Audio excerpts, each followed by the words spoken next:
show you how you can group multiple text information related to the same item in a single row using the query editor in Power BI, just like this.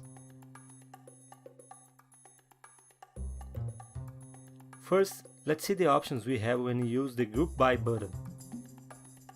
Here in Operation, you can see that most options involve math operations dealing with numeric values, with the exception of all rows. In this example, we are grouping by the item column.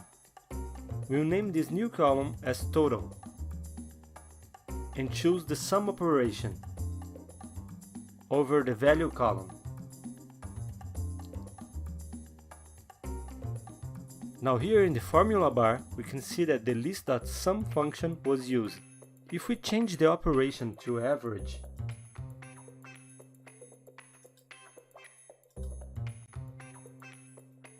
now list.average is being used.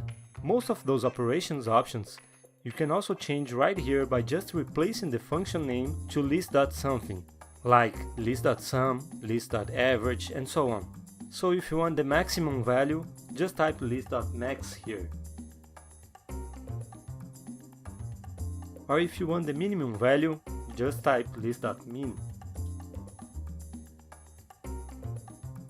But you can go beyond those operations. So now let's see what Text.Combine can do.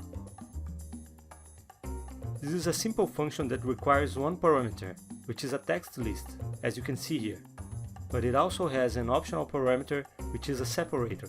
Let's use a dash sign to separate this list. So now let's go back to our example. We can use this Text.Combine function in the same place of the list.whatever function. Just change to Text.Combine and type the column name in which you want to be combined. In this case, color. You can add a separator here. I'll use a comma and a space. Also, specify the type as text at the end. And there you go. If you have any suggestions, please post in the comments below, and if you enjoyed this video, please give a thumbs up and subscribe to my channel.